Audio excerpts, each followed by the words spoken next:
एक समय की बात है। एक शहर में मीना नाम की एक लड़की रहती थी। मीना बड़ी पढ़ी लिखी और सुंदर थी। मीना के माँ बाप उसके लिए लड़का ढूंढ रहे होते हैं। एक दिन उनके घर मनोज और उसका परिवार मीना को देखने आते हैं। मीना मनोज से मिलती है, पर वो शादी से इनकार कर देती है।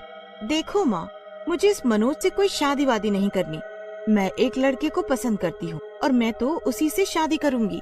मीना की माँ इस बारे में मीना के बाबूजी से बात करती है, पर वो तो गुस्से में लाल हो जाते हैं। वो शादी को साफ इनकार कर देते हैं और मनोज के परिवार को हाँ कर देते हैं। मीना को जैसे ही ये बात पता चलती है, वो चुपके से घर से चली जाती है और राहुल से शादी कर लेती है। शादी के बाद राहुल मीना को वहाँ से बहुत दूर एक बड़े से घर में ले जाता है।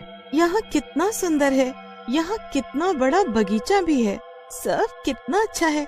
बस एक ही दुख है कि माँ बाबूजी भी हमारी खुशी में काश शामिल होते। मीना राहुल के साथ अंदर जाने ही लगती है कि तभी उसको पीछे से कुछ महसूस होता है। मीना जल्दी से पीछे मुड़कर देखती है, पर वहाँ कोई भी नहीं होता। वो राहुल, मुझे अभी ऐसा लगा जैसे कोई मेरे पीछे खड़ा है। अभी मेरे बाल किसी ने छुए। तुम पागल वागल हो गई हो। यहाँ बस हम दोनों हैं और कोई भी नहीं। देख रही हो ना कितनी दूर पर घर है।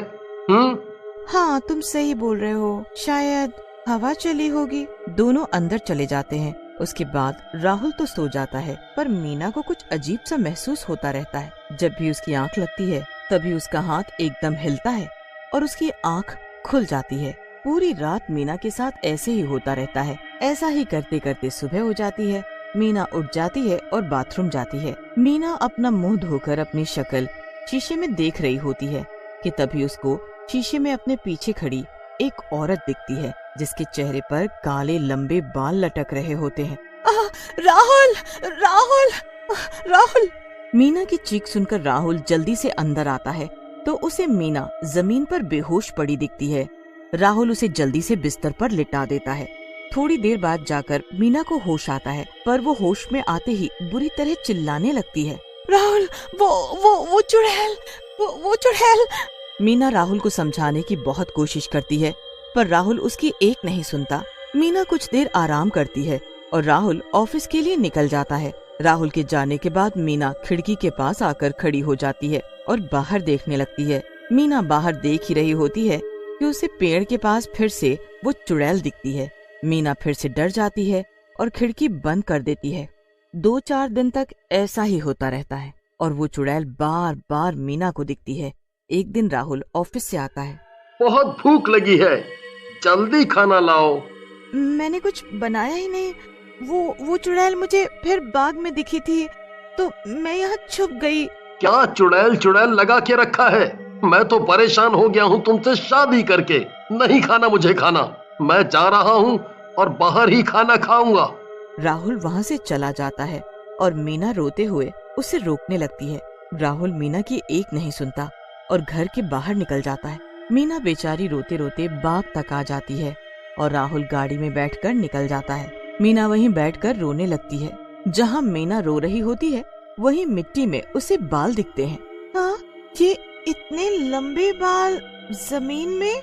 मीना उन बालों को खींचती है तो वो अटक जाते हैं। मीना बहुत जान लगाती है, तब जाकर मीना के हाथ में वो बाल आते हैं। ये इतने लंबे बाल तो जरूर किसी औरत के हैं, पर यहाँ जमीन में कैसे आए? यहाँ तो बस मैं ही हूँ। मीना वहीं लेट जाती है और उसकी आंख लग जाती है। जैसे ही मीना की आंख लगती है, उसे एक आवाज सुनाई देती है। मुझे बचा लो, मुझे मत मारो, मुझे मत मारो, मुझे बचा लो। आवाज सुनते ही मीना एकदम उठकर बैठ जाती है और सामने एक चुड़ैल को देखती है। मुझे बचा लो, मुझे आजाद कर दो, मुझे आजाद कर दो। मीना डरकर भागने लगती है, पर वो चुड़ैल एक ही बात बोलती रहती है। मुझे बचा लो, मुझे बचा लो, आजाद कर दो मुझे यहाँ से, मुझे बचा लो। मीना अपने कमरे में एक कोने में जाकर बैठ जाती है। पूरी रात ऐसे ही निकल जाती है और फिर सुबह राहुल आ जाता है। मीना का मन होता है कि वो रात को जो कुछ भी हुआ सब राहुल को बता दे, पर वो खुद को रोक लेती है। मीना वहाँ से चली जाती है और रसोई में काम करने लगती है। रसोई में एक खिड़की होती है जहाँ से पूरा बगीचा अच्छे से दिख। मीना उसी जगह टकटकी लगाए देखती रहती है जहाँ पिछली रात उसे एक औरत के बाल मिले थे। फिर उसे वहाँ वो चुड़ैल फिर से दिखती है। इस बार उस चुड़ैल के हाथ में एक फावड़ा होता है। मीना जल्दी से भागकर बाहर जाती है, पर वहाँ कोई चुड़ैल और फावड़ा नहीं होता। मीना वापस आकर फिर से रसोई में काम करने लगती है। रात को जब मीना सो रही होती है तभी उसका हाथ कोई झटक देता है। मीना अचानक उठती है तो वही चुड़ैल उसके पास खड़ी होती है। वो पीछे पलटती है और वापस जाने लगती है। जाते जाते वो मीना को उसके पीछे आने का इशारा करती है। मीना को समझ आ चुका होता है कि चुड़ैल उसे कुछ बताना चाहती है। वो हिम्मत करके उस चुड़ैल के पीछे पीछे जाती है तो चुड़ैल उसी जगह आकर खड़ी हो जाती है जहाँ उसे वो बाल मिलते हैं। मुझे बचा लो, मुझे बचा लो, मुझे आजाद कर दो। इतना कहकर चुड़ैल फिर से गायब हो जाती है। मीना उस जगह को देखने लगती है और एक फावड़ा लेकर उसे खोदने लगती है। खोदते खोदते काफी वक्त हो जाता है कि तभी उसे कुछ महसूस होता है तो उसे सामने एक लड़की की लाश बड़ी बुरी हालत में देखती है। मीना पहले तो डर जाती है, पर फिर उसकी नजर उसके लॉकेट पर जाती है। मीना डरते हुए वो लॉकेट हाथ में लेती है और उसे खोलती है। उसमें राहुल के साथ लड़की की फोटो होती है। ये लाश, ये फोटो, ये कौन है? ये सब क्या है? ये तुम्हारी लाश? तुम मेरे आसपास ही हो ना? तुम मुझे यही दिखाना चाहती थी ना? अब बताओ मुझे, मेरे सामने तो आओ। मीना के सामने तभी वो चुड़ैल आती है। मुझे आजाद कर दो, मेरी मदद करो, मुझे आजाद कर दो। पर मैं क्या कर सकती हूँ? मैं कैसे तुम्हारी मदद करूँ? पहले तुम मुझे कुछ बताओ तो सही। मैं राहुल की पहली पत्नी हूँ। राहुल ने मेरे साथ शादी की और मुझे यहाँ पर लेकर आया था। थोड़े दिन बाद उसका बर्ताव बदल गया और शायद ये तुम्हारी वजह से था। वो मुझ पर हर वक्त चिल्लाता और मुझे मारता था। एक दिन जब मैंने पुलिस को बताने को सोचा और मैं पुलिस को फोन करने लगी, तभी राहुल यहाँ आया और मुझे देख लिया। उसने मुझे तब तक मारा जब तक मेरी जान नहीं चली गई। मेरे मरने के बाद उसने मुझे यहाँ इस जगह कब्र खोदकर मुझे उसमें दफन कर दिया। क्या सच में राहुल ने ऐसा किया? मुझे तो यकीन ही नहीं हो रहा, पर मैं तुम्हें इंसाफ जरूर दिलाऊंगी, तुम्हारी मदद करूंगी। बस अब से तुम राहुल को इतना परेशान करना कि वो दुखी हो जाए। बस फिर उस दिन से चुड़ैल और मीना एक हो गए। अगले दिन से चुड़ैल राहुल को दुखी करने लगी। सबसे पहले उसने राहुल के दूध के गिलास को खून से भर दिया। राहुल ने जब ये देखा तो बड़ी तेज चिल्लाया। मीना जल्दी से आती है। क्या हुआ राहुल? ये देखो खून, तुमने मुझे दूध की जगह खून दिया। कहाँ है खून? ये तो दूध ही है, देखो ना। तुम अंधी हो क्या? ये खून है, देखो ध्यान से। मेरी आंखें एकदम सही है, ये सफेद रंग का दूध ही है। राहुल परेशान होकर उठ जाता है और चला जाता है। अब शाम को जब राहुल खाना खा रहा होता है तो उसके खाने में कीड़े मकोड़े घूम रहे होते हैं। मीना, जल्दी आओ। अब क्या हुआ? ये देखो क्या है ये, खाने में कीड़े चल रहे हैं। आप पागल हो गए हो क्या? अच्छी खासी सब्जी में कीड़े बता रहे हो? लो, मैं अभी खाकर बताती हूँ। मीना सब्जी खाकर दिखा देती है और राहुल एकदम सुन्न रह जाता है।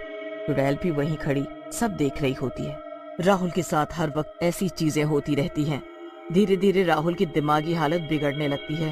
वो फिर डॉक्टर के पास जाता है तो वहाँ भी चुड़ैल उसे परेशान करती है कि डॉक्टर को भी यही लगता है कि राहुल पागल हो गया है। नहीं नहीं, मैं पागल नहीं हूँ। जी बिल्कुल, आप पागल थोड़ी हो, आप तो बहुत समझदार हो। बस ये तो आपकी वो सजा है जो आपकी पहली पत्नी निकिता चाहती है ना निकिता? हाँ, मैं यही चाहती हूँ, इसे तड़पते हुए देखना। राहुल चुड़ैल को देखकर और निकिता का नाम सुनकर कांपने लगता है। अब क्यों डर रहे हो?